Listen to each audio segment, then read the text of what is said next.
this is gonna get dicey. Then all of a sudden I see Lil Cool flying out the right side of my screen, and I see that little spin around with the foot out ready to kick the ground, drop the gamma, and I was like, no way, which one hits first? I'm the CEO, it's Mega Chop, you already know. In my last video, you guys saw me carry in unranked 2 randos. This is going to be a much different story. This is with 2 regular partners that I typically play with, and you're going to see me following these crazy gunners around the map, trying to keep up with them, throwing in some support damage, doing group heals, doing a lot of very typical support character type stuff, which is great. So here, the Froppy gets the advantage over me. Froppies are definitely tough for Momo. Froppies have insane movement. Momo has limited mobility, but you can see that I'm doing some dodging, which is key. The sprint jump is amazing for dodging Froppy, on top of course, rolling. So keep that in mind. Also watch as I continue to make sure that I stay topped off on shields and health. I know that you can't see my health bar. I apologize, hidden behind the camera, but you can tell that I continually make sure after I'm getting hit that I'm topping off on shields and heals, which is crucial because this is a ranked match. You're going to run into very good players, sweaty people. So when you're playing ranked especially, you want to make sure that you stay topped off. If you're playing unranked, build it into your typical habits. So now I knew my teammates were fighting an Ida. There was a Froppy around. So I was trying to get high ground. Again, due to limited mobility, if I can drop a cannon, I had intended to drop that on the top, but accidentally overshot and fell off. So here, I knew that Ida got himself into a tough spot. He pinned himself. I was hoping to catch him before he flew off, but he did a good job with a neutral recovery. Again, that's a good reason to make sure that you're always neutrally recovering when you have somebody who can peg you immediately. So a good thing to keep in mind. This is a great example of Momo's limited mobility. You know, in 7 to 10 business days, I'll be at the top of the tower and I'll see what I can do to help you out. My teammates were saying that Froppy was at the top, so I was trying to go to the top. You know, 7 to 10 business days later, Froppy's got a lot of movement. She's not going to be there, so she was gone. Here, I'm trying to, I knew a teammate had pinged a card for me up at the top, so I was trying to figure out where that card was. I don't remember if I got it earlier or not. Here again is that same freaking Froppy. So this Froppy did a great job getting in and getting out. Here you see the delayed alphas. Delayed alphas on Momo are crucial to allow your nukers to shoot them. So if you use a delayed alpha, Bakugo especially can projectile shoot them with his alpha. I'm playing with a Dabi as well. He could do the same. If he's not close, by the time his alphas get there, they may not be hitting him. So there, Mount Lady got downed, going for the finish. I think I had needed the shields, and I'm like, hey, you take the cards. You know, that's what you do as a team. He ultimately handled them, got the kill. So now you're going to see a difference in this video. The last video, I believe I leveled up my Gamma first, which had been a habit for me because the cannons are so cracked. I had been doing a transition now into this point where I focus on leveling up my Alpha. The Alphas really on Momo give the ability, if she's stuck in a tight spot against players who push, that she can get out of that. So I see, now that I said that I was leveling my Alpha up to 4, my Gamma up to 4, and then I'm going to max my Alpha, which is an alternative. So you make sure that you get the additional charges on your Alpha to be able to do that lock stun of people, as well as fight aggressively or defensively, because her Alpha with that stun helps keep multiple people off of you because it's a cone in front of her. And I also didn't want to leave the cannons completely at level 1 because that increased damage is crazy. You can pump out a ton of damage on Momo, even just supporting your team.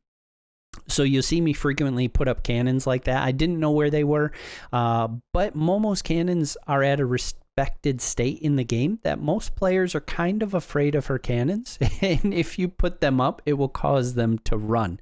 So again, that's a level of control.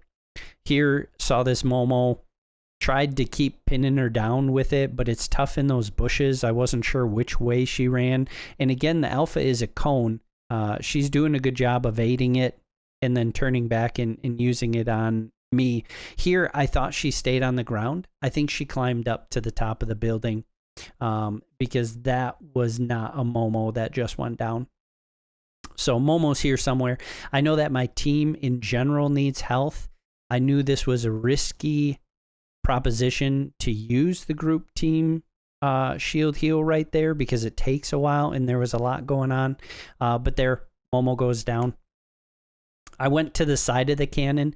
With Momo, you can tell at least the general direction where they're going because it will point. The only catch is if Momo aims the cannon directly at itself, it may look like it's going to shoot at a range, but it's not. It's shooting immediately at itself. So it's not a 100% strat there.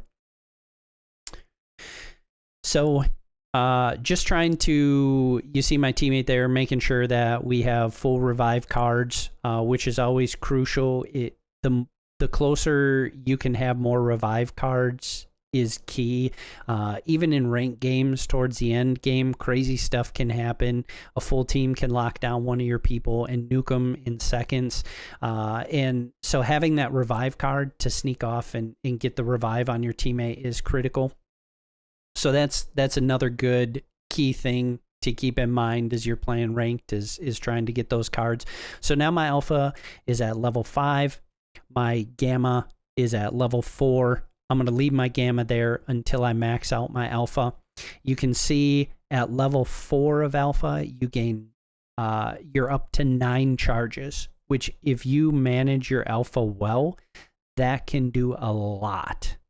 So here I know that my teammates are fighting over here. I throw a few cannons again, trying to throw in, my ultimate goal is throwing in some extra damage. I didn't do a great job with pinning the cannons in the right spot this match for that extra damage. So I didn't do a ton of damage, but again, I definitely played the support role well. Here I'm chasing this Toga. You can see I keep her running. My cannons keep her moving, so I prevented her from healing. I drove her further and further from my team. Togas are a real pain in the current meta, so if you can control that Toga and keep her away from your teammates longer, that was clutch. That also gives my teammate here a shot to open up this crate, so we can do a little bit more leveling up of our skills. Again, it's also a defensive measure. You keep the other teams from getting the box and leveling up their skills or getting these extra heal and shields. So keep in mind, some of these things are aggressive, their offense and their defense, right? So here I'm dropping my cannon. I got some really good alphas in on Shiggy. We broke Shiggy. My cannon, you can see there, ended up catching him before he moved away. Normally I would have aggressed these people, but I saw he ran back to his team. I knew my team wasn't there. We're playing ranked. I gotta play smart if we're trying to go for the win and get the most ranked points. So instead of being over aggressive, I was like, you know, I'm supporting my team. I pushed back to my team. And played the smart game. Now here, okay, this wasn't, oh yes, I do need to shield. I don't get the shield off. I'm dropping cannons. There's a Dobby that is a pain to me somewhere over on this side of the map, and you're gonna see it here soon.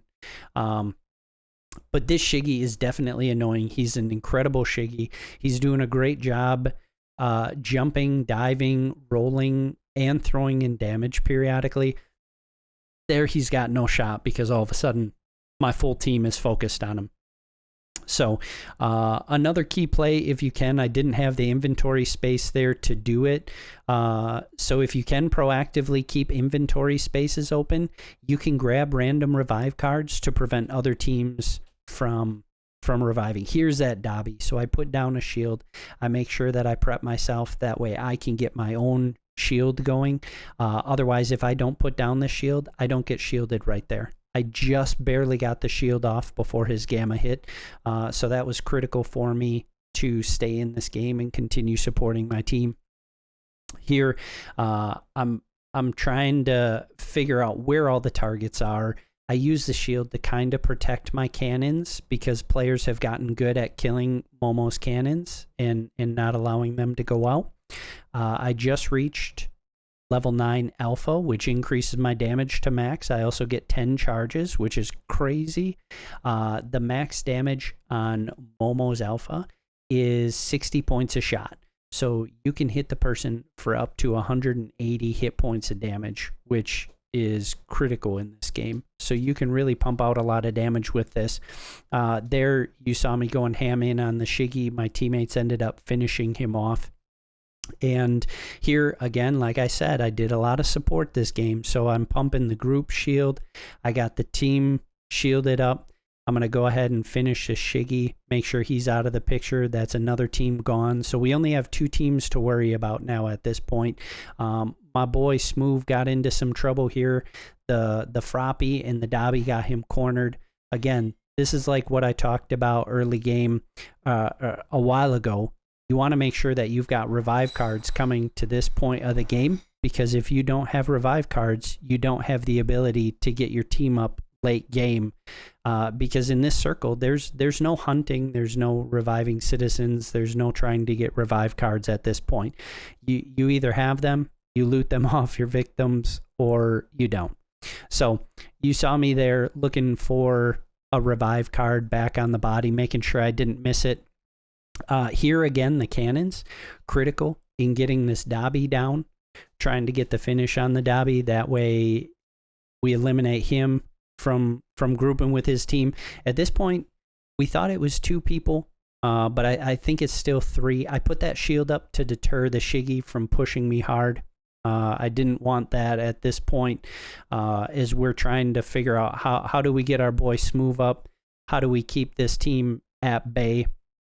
Because ultimately, if you can have all of your teammates in the game, that is going to give you the best shot at winning. There, I used the plus ultra in a critical moment. Shiggy's about to grab me. He's in plus ultra. It would have nuked most of my health bar. So that was an unbelievable play right there. Here I'm throwing up all the cannons because I know I got to get my boy revived. And look at this. Shiggy's coming in, drops the alpha, but before the alpha hits, my man on Dobby, Lil Cool, drops that gamma, blocking the alpha from even touching me, allowing me to sit and hold that revive. I knew I was holding that revive no matter what, but we were able to get it off, especially due to my boy. Here I'm trying to group heal. Froppy, of course, being annoying, coming in. Bam, I pop her. I break her shield. I get her to push off. So I'm like, okay, I'm going to group shield. There's 2 people up at this point. Boom. Froppy goes down. My boy Smooth knocks her out. And then Lil Cool immediately after knocks down, I think it's the Shiggy. We're about to see who this is. Yeah, that's the Shiggy down there. And that's the win. So hopefully you guys like the gameplay. I'm going to keep pumping these out, giving you different tips and tricks along the way, making sure that you know the best ways to play these characters. By the way, don't forget to like, subscribe, and I hope you guys have an amazing day. Peace.